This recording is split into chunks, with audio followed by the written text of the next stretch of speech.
When I die and they lay me to rest, gonna go to a place that's best. When they lay me down to die, going up to the spirit in the sky. Going on up to the spirit in the sky. That's where I'm gonna go when I die. When I die and they lay me to rest, gonna go to the place that's the best. Prepare yourself, you know it's a must. You gotta have a friend in Jesus. So you know that when you die, going up to the spirit in the sky. Going on up to the spirit in the sky. That's where I'm gonna go when I die. When I die and they lay me to rest, gonna go to the place that's the best.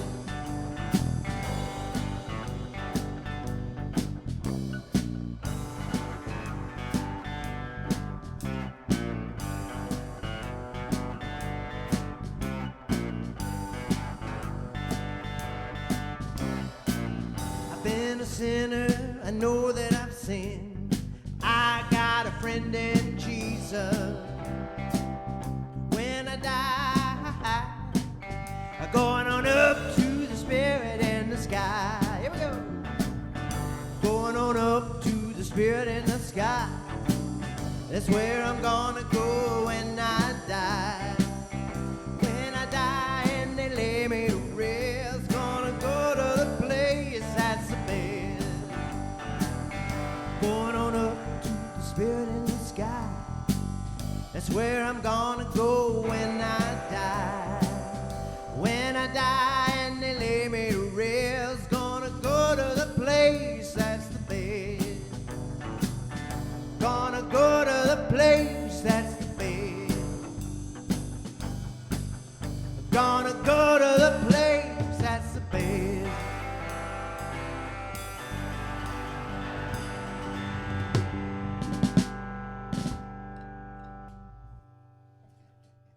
Hey, good morning, everybody. Good to see you on this. Yes, we can see you behind these dark shades this morning.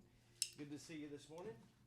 On this, looking out the window, we have a weather window. We don't even have to look at the forecast. It's raining in Freeport, Florida this morning, and probably is on the south side of the beach. But wherever you're watching today from all over the world, this thing gets circulated from here to Europe to South America to places that we couldn't even begin to imagine. And we're glad that you're all joining us this morning or joining us later if you're watching this a little bit later. We're missing Sarah this morning. She had there's a proverbial phrase in the Old Testament that you can work on the Sabbath day if your ox is in the ditch, if you have an emergency. She didn't have a physical emergency, but she did have a work emergency that she had to take care of this morning, so our thoughts are with her. Garrett, do you have that slide about her podcast? That's what Ricky says. You know, Ricky says, she just got a podcast now, and she's busy. Amen. Amen, sister friend. And you're looking at the slide right now about where you can find that, and so give her a listen and a shout out this week. But she'll be back with us next Sunday, we hope. Let's sing a few songs.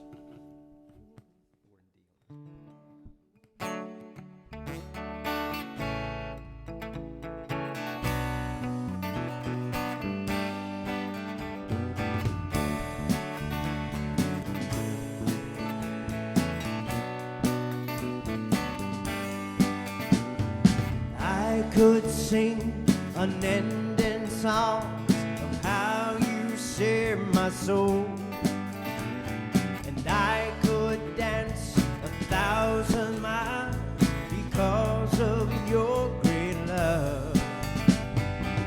My heart is bursting, Lord, to tell of all you've done, how you changed my life and wiped away the past. I want to shout it out from every rooftop, say, now I know that God is for me, not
past. I'm gonna shout it out from every rooftop, saying, now I know that God is for me, not against me. I could sing an unending song of how you saved my soul, and I could dance 1,000 miles because of your great love.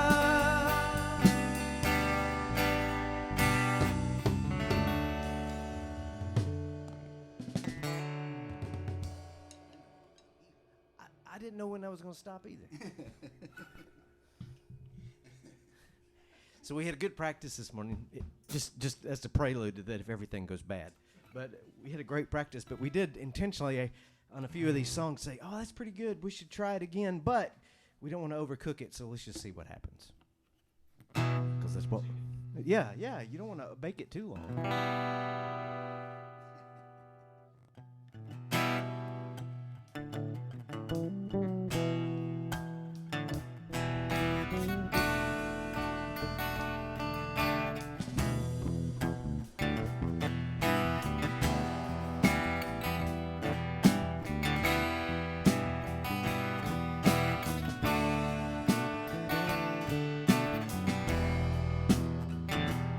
Every man will see the day that his hopes are dashed away. No word will bring him peace. No man gonna set him free. Some will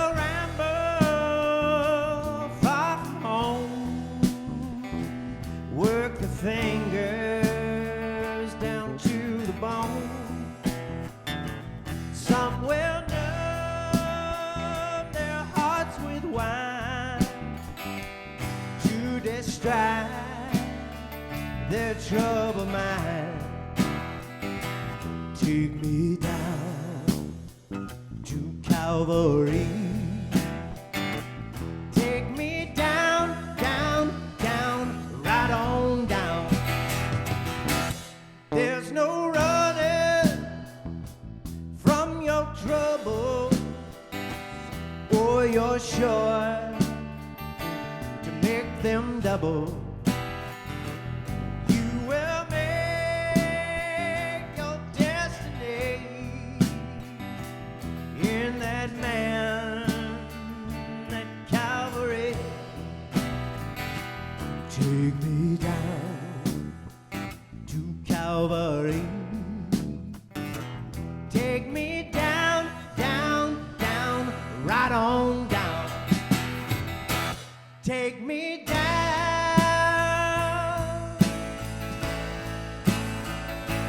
Take me down.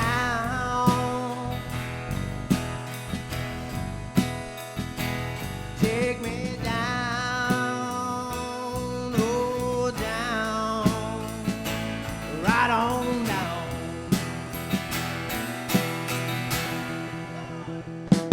I will lay my hammer down, set my knees fast to the ground. I will not lay from this place till I see the man face to face.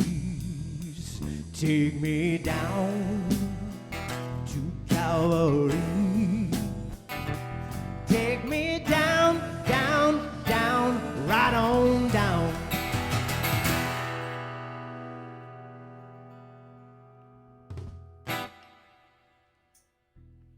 I enjoyed that very much.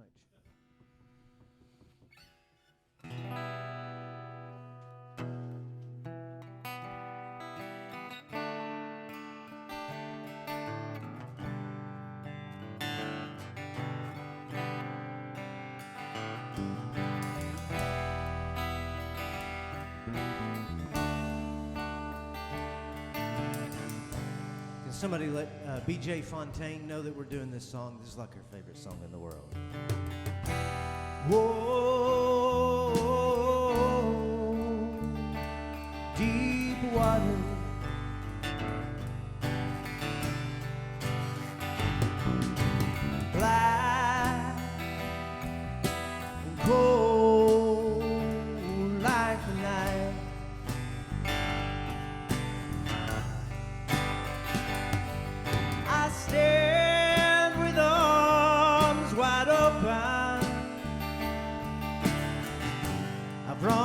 twisted line.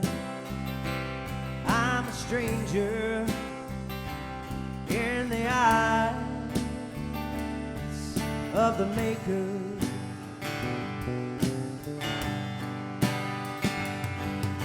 I could not see for the fog in my eyes.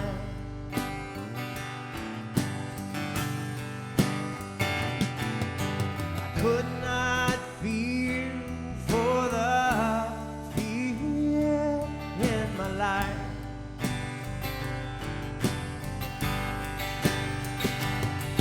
From across the great divide, in the distance I saw the light. Jean-Baptiste walking to me with the Maker.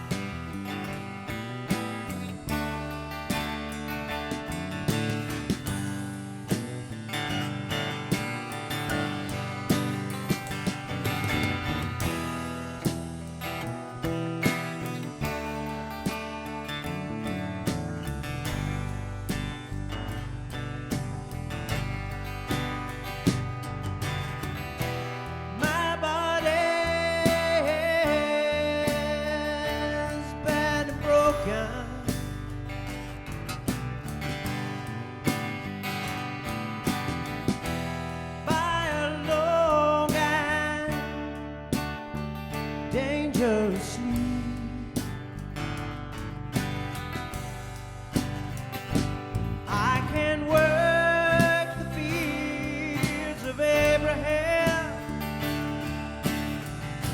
and turn my head away.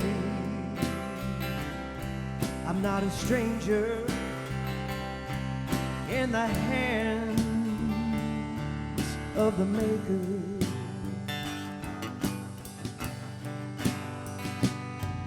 Brother John, have you seen the homeless daughters?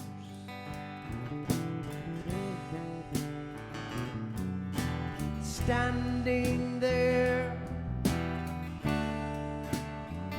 with broken wings. I have seen the flaming sword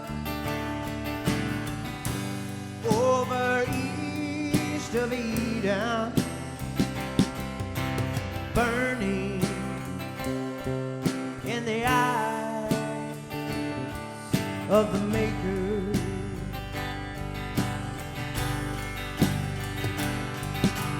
Burning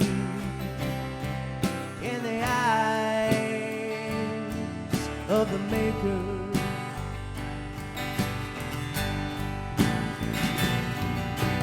Burning in the eyes of the Maker.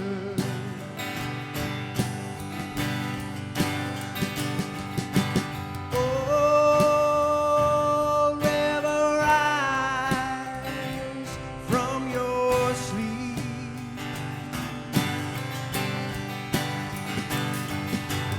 Oh, river, rise from your sleep.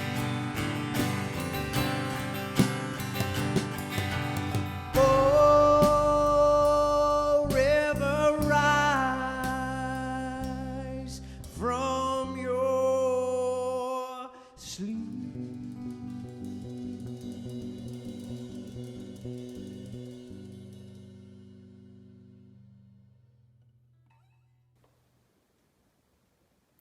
We ended last week's reading sitting on the edges of our seats. What would happen to Joseph after his brothers had sold him to some traders who were going to sell him on and make a profit? Let's hear the next episode in Genesis 39. Maybe it's a bit potentially X-rated. Now Joseph had been taken down to Egypt. Potiphar, An Egyptian who was one of Pharaoh's officials, the captain of the guard, bought him from the Ishmaelites who had taken him there. The Lord was with Joseph so that he prospered, and he lived in the house of his Egyptian master. When his master saw that the Lord was with him, and that the Lord gave him success in everything he did, Joseph found favour in his eyes and became his attendant. Potiphar put him in charge of his household, and he entrusted to his care everything he owned. From the time he put him in charge of his household and of all that he owned, the Lord blessed the household of the Egyptian because of Joseph. The blessing of the Lord was on everything Potiphar had, both in the house and in the field. So Potiphar left everything he had in Joseph's care with Joseph in charge. He did not concern himself with anything except the food he ate. Now Joseph was well built and handsome, and after a while his master's wife took notice of Joseph and said, "Come to bed with me." But he refused. "With me in charge," he told her, "my master does not concern himself with anything in the house. Everything he owns he has entrusted to my care. No one is greater in this house than I am. My master has withheld nothing from me except you, because you are his wife. How then could I do such a wicked thing and sin against God?"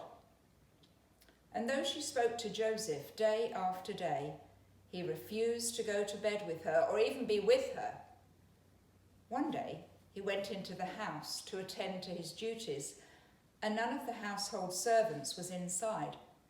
She caught him by his cloak and said, "Come to bed with me."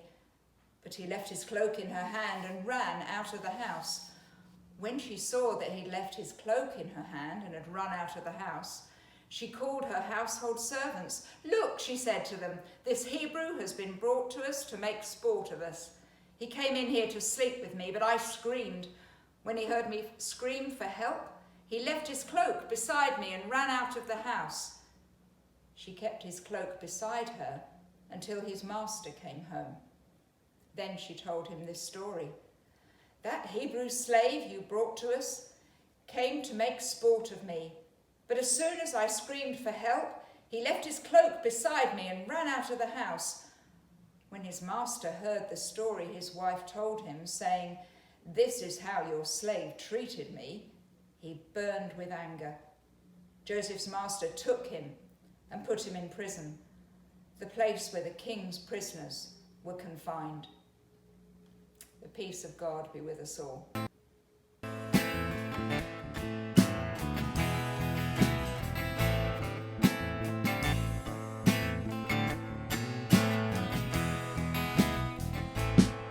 Where you wash them all away, let them drift on the tide.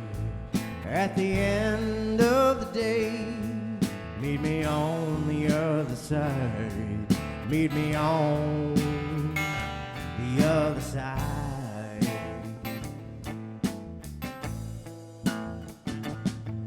Through the valley I have walked 1,000 days. If the Lord and me don't talk, I would never find a way.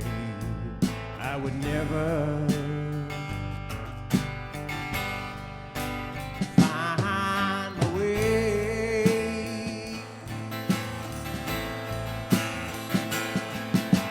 Get back, temptation, I won't follow you no more.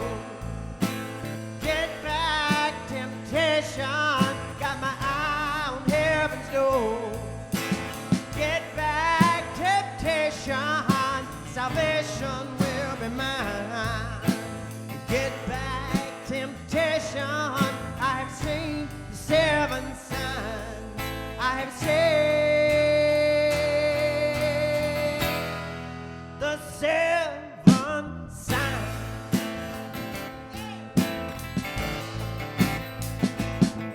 Seen the face of a fallen angel, heard the voice of pain. I felt the touch of the devil, had jealousy in my veins, had jealousy.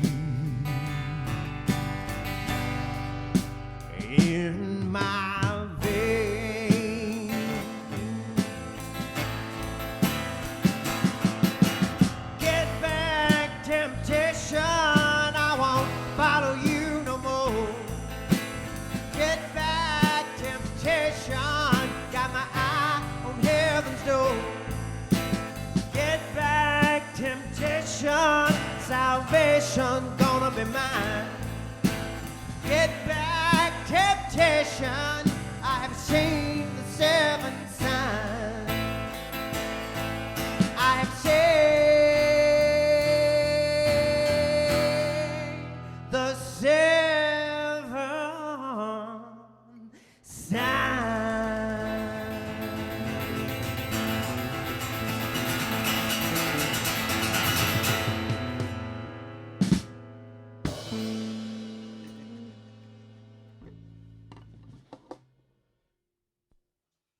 We're having a good time.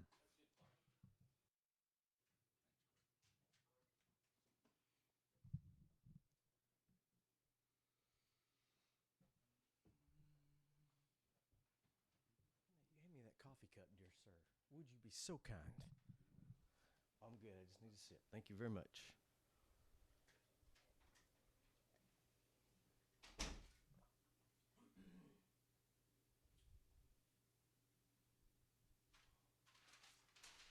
Before I get started this morning, just a shout out to Nancy Gross, who is on her way to Mayo Clinic, I think, this week in Jacksonville for some consultation and surgery. So, Nancy, we're praying for you.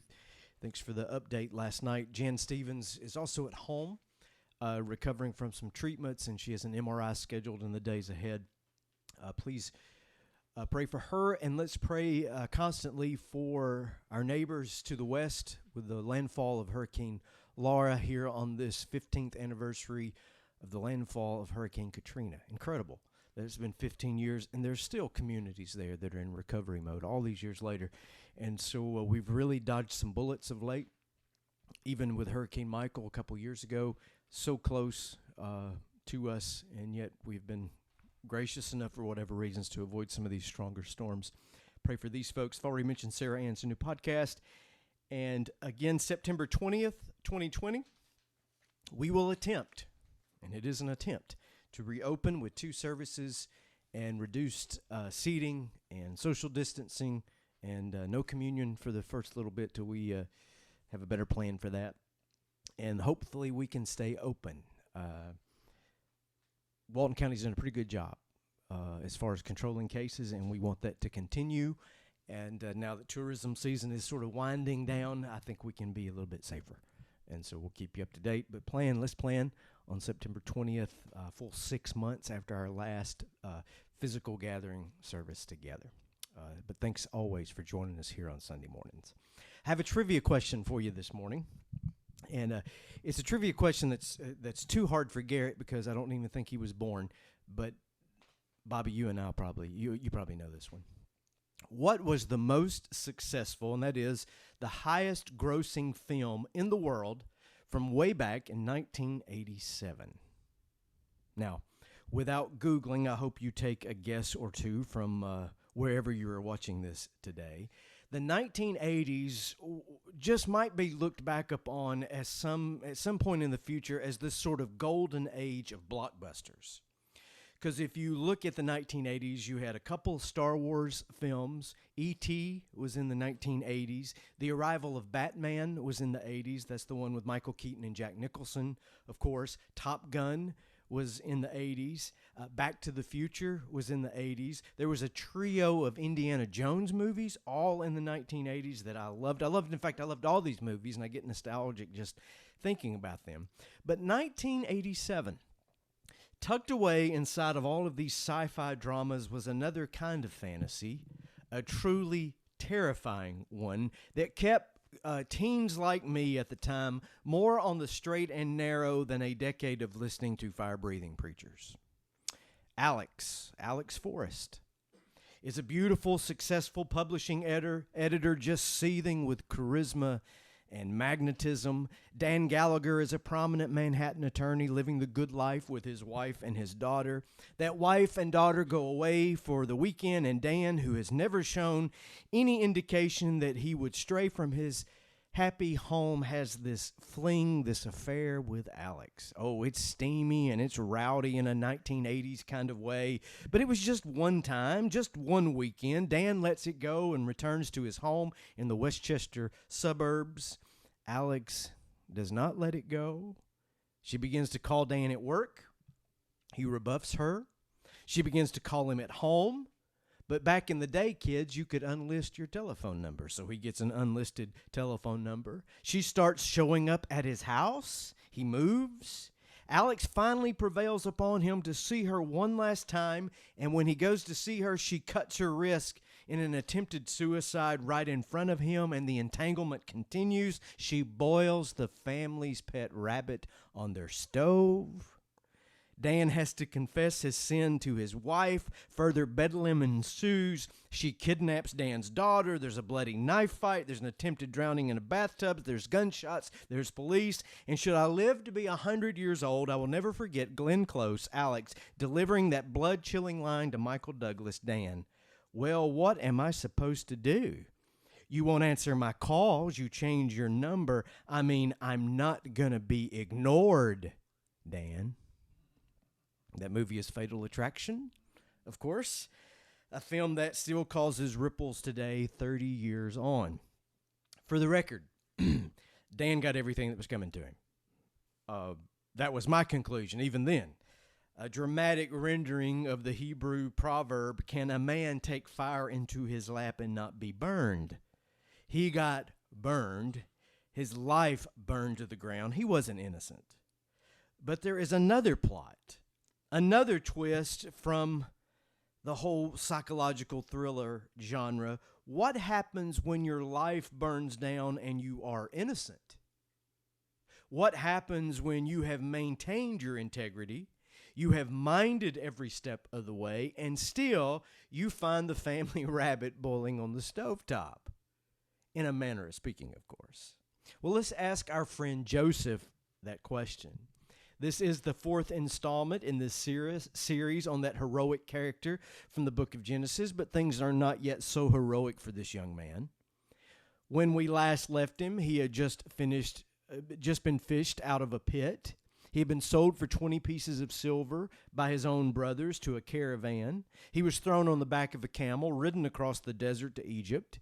He arrives in Egypt, that forbidden land, a teenager, and he is sold again at a slave market. Joseph has gone in the space of just a few verses, just a few days, from being the princely son of his enormous family to being an exile in a faraway land, a slave.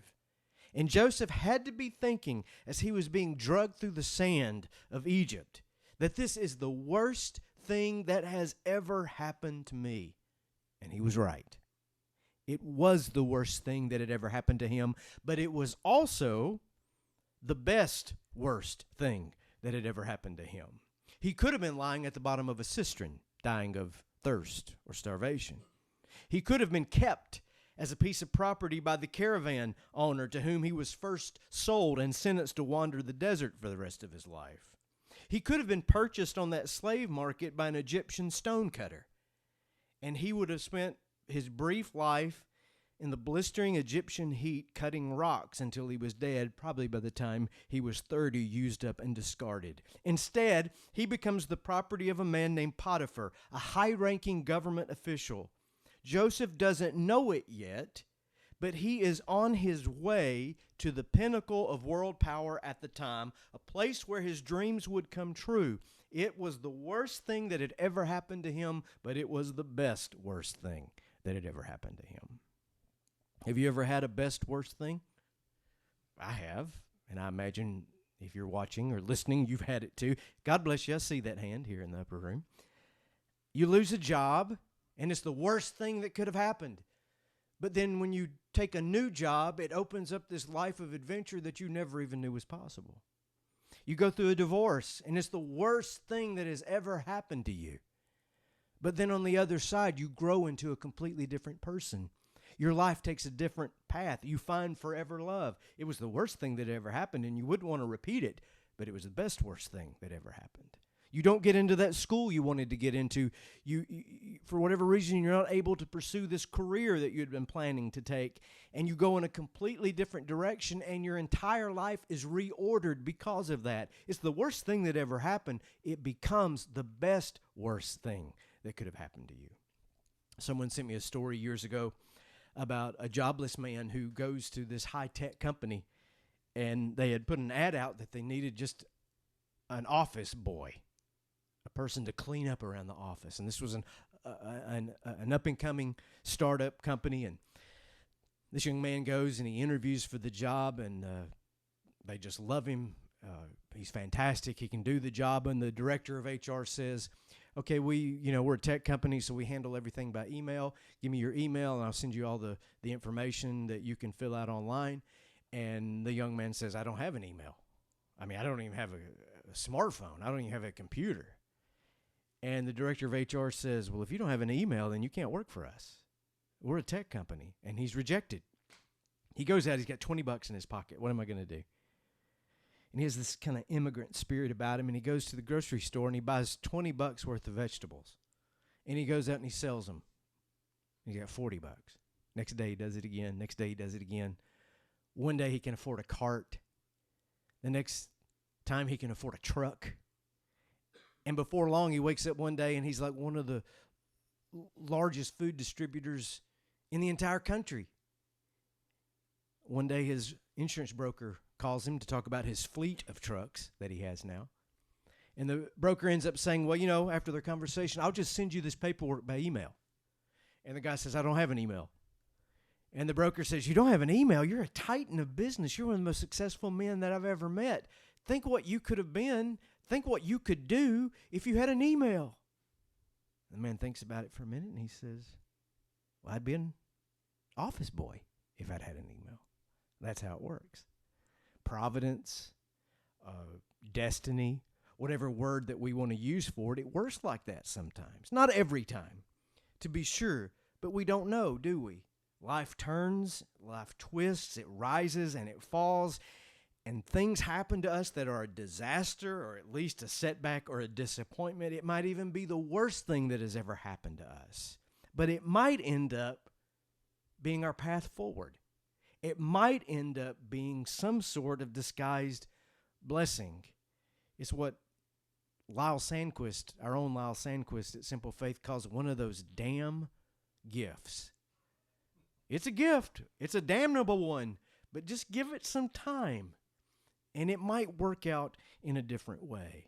That's Joseph's story.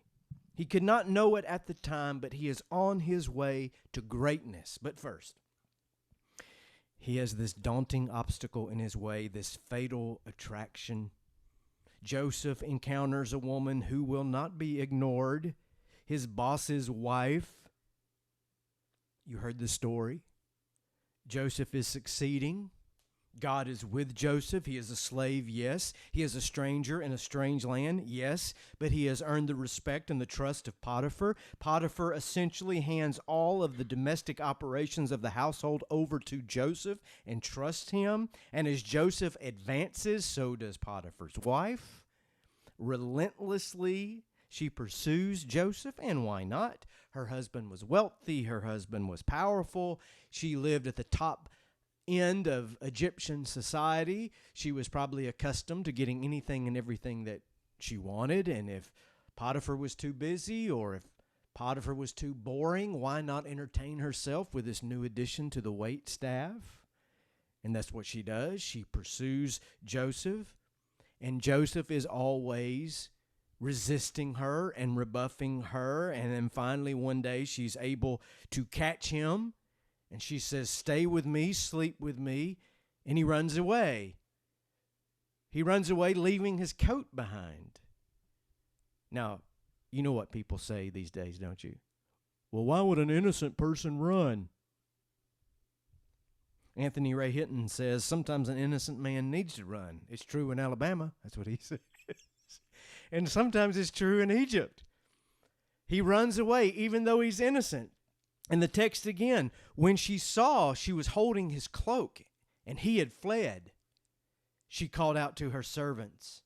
And soon all the men came running. Look, she said, my husband, and this is a racial slur, my husband has brought this Hebrew slave here to make fools of us. He came into my room to rape me. But I screamed, and when he heard me scream, he ran outside and got away, but he left his cloak behind.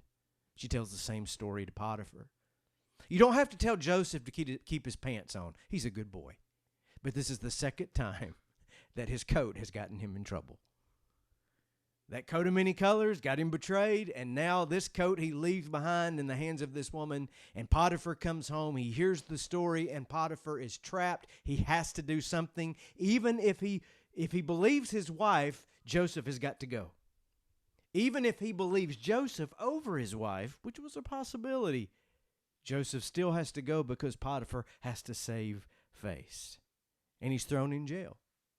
And it's another one of those best, worst things. Potiphar had every right, even because of the day in which they lived, Potiphar had every right to execute Joseph on the spot. Just kill him. But he doesn't do that. He throws him in jail. And not a federal penitentiary either. He throws him into the jail where Pharaoh, the king's prisoners, are held. Joseph actually gets thrown in a white-collar prison instead of maximum security. It's an awful thing. But as we will see as the story unfolds, it is another one of those best, worst things that could have happened. But it could not have been easy. For me, this is one of the hardest parts of the story to take. I mean, your brothers hate you and they sell you off. Okay, I get it. Families are complicated. And all families are dysfunctional. Later, we'll see Joseph get forgotten in that prison, and he will be abandoned there because someone forgets about him. Someone fails to keep their word, okay? I understand that. Nothing malicious about it. It's just a slipped memory. But here, someone makes a false sexual accusation against him. It doesn't cost Joseph his job. It doesn't cost Joseph a scholarship. It doesn't cost him the opportunity to run for elected office. It never does. It costs him years of his life. And he was innocent. And that is the part that is hard to take. And now would be a good time to remember the dreams that Joseph had. Back when the skies were blue, back when he was the favored son. Where have all these dreams gotten him? Into trouble, into a pit of betrayal, into Egypt, into a slave market, and now into prison. He had acted justly. He had maintained his integrity, and still, he is the one at the short end of the stick. Everybody is going to suffer in this world, but to do the right thing, only to be punished for it. To act with truthfulness only to be penalized, this is one of the most bitter pills to swallow. And if that has ever happened to you, you know it is hard to take. And to pour salt into the proverbial wound, while the just one pays the price for the sins of somebody else, those who are truly guilty get away with it. Honesty might be the best policy, but we've lived long enough to know that honesty is not the only policy. This world is overrun by those who have filled their coffers by deceptive and crooked means. It is filled with those who have scraped and scratched their way to the top of the hill without conscience, without regard for others, and certainly without any honesty. They don't care who they hurt to get there. There are those, not unlike Joseph's brothers, not unlike Potiphar's wife, who seem to sleep really well at night, every night, even though their actions have ruined someone else's life and they've hurt someone who is innocent. And it is these who never seem to get their comeuppance. That is hard to take, even more so when you are the one paying for what they did wrong. Last week I asked the question, in light of his own sons and what they had done to him by selling Joseph into slavery and falsely reporting his death, how many Jacobs, Joseph's father, how many Jacobs are there in the world who grieve because of the decisions they have made? But I ask the same question today. How many Josephs are there out there? Those who through no action or decision of their own are paying the price for the sins of another. The child who is abused in horrific and grotesque ways in his or her home. What has that child done wrong besides being born in the wrong family? What about the woman who will never be paid equally with a man, the woman who will never get the same career opportunities, the woman who has to constantly be on guard for her own physical safety, all because she was born with ovaries and has estrogen, only because she is a woman. The young black man, yes, the young black man still, who is profiled, who is harassed. And in these most recent days, things haven't gotten better for that young black man. And he may have to pay the price because this country can't exercise its demons of racism. What about the immigrant family, who likewise is harassed because they look different and their English is poor? And they're here working, trying to provide for their family, and they're targeted constantly. These are just, I could go on and on. These are examples that are right in front of our face all the time, folks, of the way that power abuses innocence. And the innocents are the ones who bear the burden of that sin. Never pick up your Bible and read it as the triumph of the dominant society. The scriptures are filled with examples of God taking sides with the underdog. God taking sides with the down and out, the little guy, the poor, the widow, the orphan, the stranger. It is God materializing in our midst as the prisoner, the hungry, the thirsty, the naked, the needy, the weak, the falsely accused, the wrongly condemned, the hated, the marginalized, and the forgotten. Yes, there are countless Josephs out there, victims of fatal attraction, those whose dreams have turned into nightmares, suffering the worst they could imagine. And I tell you that God is with them, and that Christ is within every one of them, because when God manifested himself in flesh on this earth, he became all of those things: the naked, the thirsty, the weak, the falsely accused, the wrongly condemned, the hated, the marginalized, and the forgotten. I quoted Anthony Ray Hinton earlier about an innocent man running. Anthony was an innocent man. He was wrongly convicted of killing 2 restaurant workers in Birmingham and Bessemer, Alabama in 1985.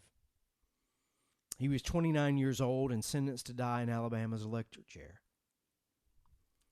He would remain on death row for the next 30 years until Brian Stevenson, who is an American treasure, people, and the Equal Justice Initiative took his case. Finally, forensics were introduced, and the state had to admit the awful truth that the wrong man was behind bars, and it had been so for 3 decades. And just as a side note, since 1973, almost 200 innocent people have been exonerated from death row alone in this country. Our country incarcerates more people than any other country in the world, and we have more jails than we have colleges and universities. That's a soapbox I'll save for another day. Anthony Ray Hinton watched 6 people go to the electric chair over those 30 years. They all went to the electric chair chamber 30 paces from his 5x7 cell. And he lived in fear, and he lived in faith. These are his words from his book, The Sun Does Shine. I was there not by my choice, but I still had choices. Hope was a choice. Faith was a choice. And more than anything else, love was a choice. Compassion was a choice. See, we each have a choice to reach out and lessen the sufferings of another human being or not. Good people need to take a stand against injustice. And we have to find ways to help people recover after the worst things have happened to them. We have to make every ending a happy ending. Anthony Ray Hinton, took the worst thing that could happen to him, and today he is making the best of it, making sure that others do not end up where he is and where he was. And here is a part of that happy ending. It's about a 3-minute video. This is Mr. Anthony Ray Hinton with Brian Stevenson. Proof that even when it is the worst thing that can happen, it might be the best worst thing.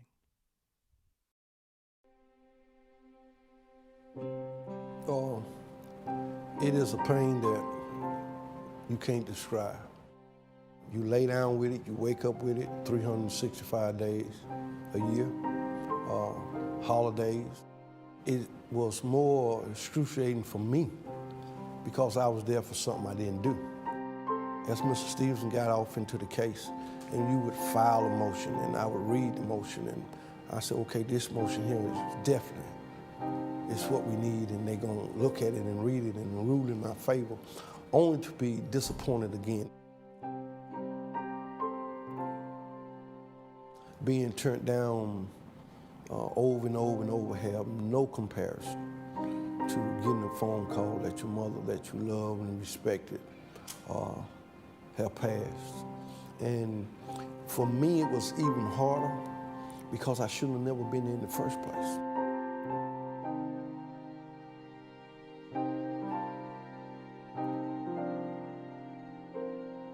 We had been trying for so many years, and I felt like we were always close, and we just seemed to always come up just a little bit short at the Court of Criminal Appeals, at the Alabama Supreme Court. But when the United States Supreme Court ruled that the state courts had failed to recognize that his rights had been violated in February 2014, I felt like the momentum had shifted. We were persuaded that that the state should just acknowledge Mr. Hinton's innocence, and they just weren't doing it. I just wondered, what was they looking for? What did we have to show in order for them to finally say, okay, now you've shown this, and we're gonna rule this is what this man deserved, and it never did happen. Once they did testing, I knew that the tests were going to confirm that he was innocent. On Wednesday, we finally got the notice that they were filing a motion to dismiss, which of course then meant that he was absolutely going to come home.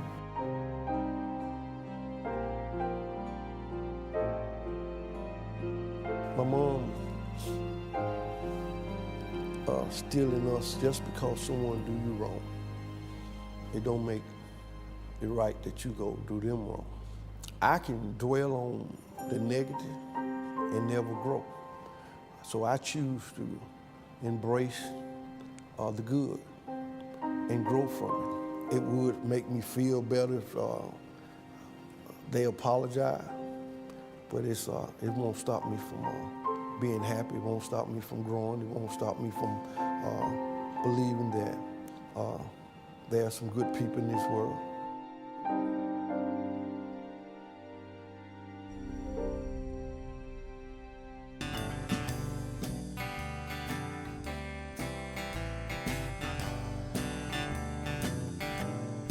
There is more love somewhere.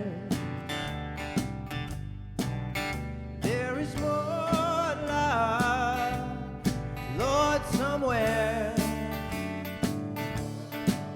I'm gonna keep on till I find it. There is more love somewhere. There is more faith, or somewhere. There is more faith, Lord, somewhere. I'm gonna keep on till I find it, Lord. There is more faith somewhere.